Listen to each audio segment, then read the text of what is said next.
Hello there, this is GLTV, a sub-unit of GLBN, GL Broadcasting Network. I'm your friend and brother, Robert Moon, a servant to humanity. I had promised us earlier on that we are going to talk about politics and governance and the masses. What are people actually yearning for? What are they looking for in governance? Are people very happy about the governance of the day? On June 12, many youths and people of the world, in Nigeria in particular, took to street to protest on June 12 about so many issues affecting their lives, their existence as citizens of Nigeria. On this edition, we had promised us in previous edition that in this new edition we will talk about one of the issues the people, some of the citizens of this country, Nigeria, protested against on June 12. Though the protest was stalled by some security operatives in some quarters of the country, and the youth still insisted on going on the protest. We will not really talk about all that they protested against, but today we are going to pick one of the issues they protested against to discuss an interaction which you need to really follow up. We want you as part of the masses to understand if one of such issues is necessary. The abolition of Nigerian 1999 Constitution. Why the abolition? And it's all about the abolition of 1999 Constitution, Nigerian Constitution. Is it necessary? So in the studio we have a barrister Godwin Eta in the studio. Thank you so much. It's an honor to be here. Okay, barrister, you know, when things of the tree is needed, you have to send the monkey. Definitely. And there is, you need something the farm, you send a farmer to really handle that. Concerning constitution, it has to do with the law. Yes. You know, and a lot of issues that people are agitating for. One of such issues is the 1999 Nigerian Constitution abolition. Now, the abolition of this constitution, people need to understand the context. What do you mean? We're talking about abolition. It simply means to do away with. You know, it simply means to scrap. It simply means to relate it to a level of irrelevance. So, actually, that is what it means. Let us do away with the 1999 Constitution. So if we let go 1999 Constitution, what are they going to do with it? Because man must always have law to abide with. If we are to do away with the Constitution, abolish it, what else are we going to use in this country to guide us? You know, lawlessness will be in the increase, and we will all perish in this country. We cannot sleep, we will not rest. Criminality, crimes, offenses of all sorts. What are we going to do if there is no constitution in the country? Actually, from my perspective, I don't think there is anything fundamentally wrong with the 1999 Constitution. I think the call for the abolition of the Constitution simply has to do with the frustration of the people in governance, the issues of misgovernance, the issues of hardship, the issues of marginalization, the issues of nepotism that has raised its hydra-headed head over politics. You know, when you look at the history of the Nigerian Constitution, let's forget about the colonial time. From 1963, by 1963, we were having 4 constitutions, one for the federal government and one for the western region, eastern region, and of course the northern region. That's why when you see they were operating at their space. For example, in the western region, we have 2 houses of assembly, those for the chiefs and the main house of assembly, but it was not obtainable in the eastern Nigeria. So by 1979, we put in place the constitution,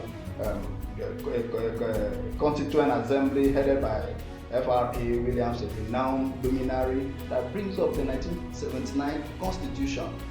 And after that, still, it didn't stop the military from taking over. Mm-hmm. And of course, by 1999, we had the Nikki Toby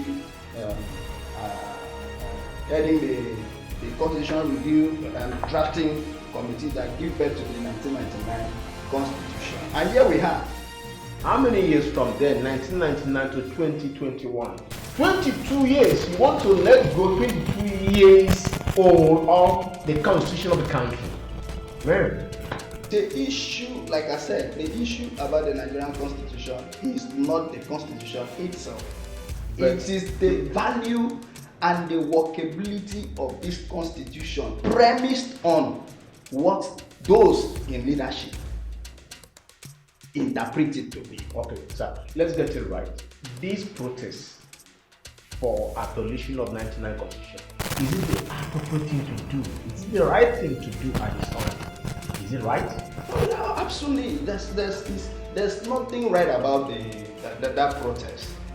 There is a convention. There's a convention. If you're looking at the U.S. Constitution, 1757 or thereabouts, when we say we the people, it doesn't simply mean that every Nigerian must be on the table to produce a constitution. So when you say we the people of Nigeria, it simply means your representative. 55 delegates brought out the U.S. Constitution. 39 eventually signed that constitution. We have members representing us. That is why I continue to say in the National Assembly. In the National Assembly, they have been empowered constitutionally, probably section 9 or thereabout, to amend the constitution. If you look at the U.S. Constitution, it has amended over 20 times. The issue is not abolishing the 1999 Constitution. The law itself are products of social, economic, and other political evolution. Changes must come in. You must look at things that you need to put in place. We are talking about restructuring. Is it restructuring constitutionally that we need? How do we restructure the country? Can we make it constitutional? And of course, as you know, there are a lot of processes going on even now. Okay, before you try to talk about what is ongoing that's concerning the amendments, please, let's go for a break.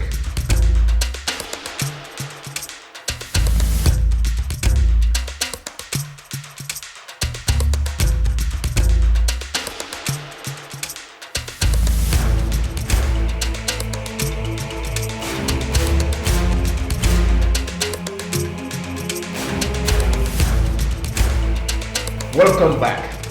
The quote you've just seen is that's the fact. If all the citizens and the political leaders will understand that, they will have a better country with good governance. You've been able to put us through the relevance of why we should hold on to the 99 Constitution and that the protest is unnecessary. But they should look at something else. Which way? Okay, concerning the constitution amendment, what is going on? What is the in thing for now? So what is definitely as currently the Omo Obi Agege committee of the National Assembly is going about having town hall meetings about what you want. Nigeria should seize that opportunity. Let them. They have submitted memoranda and memos to the committee. Okay. It is for the committee to be very sincere and straightforward. Do our leaders, our political leaders, utilize the constitution in governance? Because we understand that everything that the citizens need, their right, their fundamental human right, their benefit, what they should derive as their functions, as in their benefit in the country or in the state in which they belong, they are all embedded in the constitution.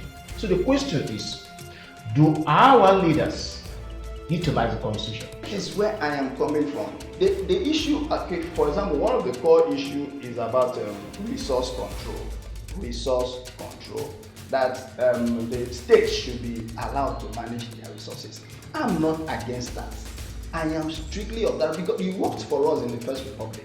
The West, the North were managing their resources and they were good for it. Let me tell you something. In the Western region, we talk about the issue of minimum wage. We are now trying to impose, the federal government is now trying to impose a minimum wage on the filtrating unit. That was not so in the First Republic. In the First Republic, Awolowo was paying 5 shillings per day. Other regions were paying between 2 and 2.5 shillings a day. It has to do with the capacity and the ideas and available resources. It gives room for those federating units to be proactive, to be ideas-minded and developmental. They have that psyche that is tailored towards development of their region. That's why Awolowo has to go for free education. Others will say, I don't have money. He said, we will go for it because you know the resources are coming in. So the issue of amendments, all those agitations, we put them together. We allow the unit to function according to their ability and capacity. Since it's also a known fact, some leaders do not necessarily utilize the constitution. Would they not rather protest against these leaders not utilizing the constitution, so that next time they will have people that will utilize the constitution? The issue still has to go back to the ballot box and the ballot papers. We need to look at the set of leaders we've chunked out since 1999 till now. How reliable are they? Yeah. How proactive are they? What kind of ideas have they bring out to solve the problem of how consensus and conscious are they to constitution? People should vote for consensus and constitution-oriented people who have the interest of the people at heart, people who will follow due process, follow rule of law, because this is where all these things lie. Following rule of law, utilizing the provision of the constitution. There must be a God-fearing leader that have the conscience of seeing to it that the constitution is followed to the letter. After all, the constitution is supreme. It's supreme. I don't know which other book they are using in governance. So the issue is that we lost our value system. Oh. So as such, you can afford to steal from public funds with impunity. You don't even have the conscience, because where you are coming from, you have seared your conscience. Yes. You have done away with everything that will make you have that passion for service. So they come there not to deliver dividends of democracy, but to deliver dividends into their pockets. How to, put their hands into the national treasury. And okay, imagine, look at the numbers of the numbers of looting that Biden did. What about Alison Madueke? What about the Ibori? What about the Abacha loot? And we are talking about Abacha because it's late. Yeah.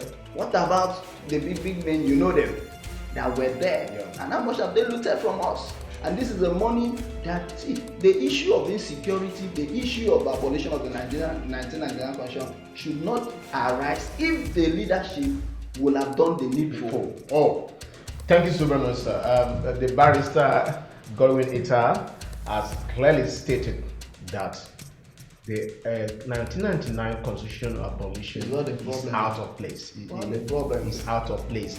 Thank you so very much. It is herewith advised that political leaders, our leaders at all tiers of governance, should be able to utilize the provisions of the constitution, therein the people, the masses, will benefit from good governance. From what we are trying to discuss here in the studio, it is so clear that the protest that went on concerning the abolition of 1999 Constitution was not really necessary at this time. That the people should rather be patient, waiting for these ongoing amendment processes that is going on in the country. They should wait and see the outcome.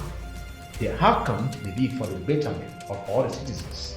So, Barrister, thank you for coming to the studio. It's my pleasure. God bless you. Always. We'll always want to have you here in the studio. It will be my pleasure. The Barrister will be coming to GLTV program, The Masses Pages, to tell us more about our rights. Over 90% of citizens in this country and other parts of the world do not know their rights.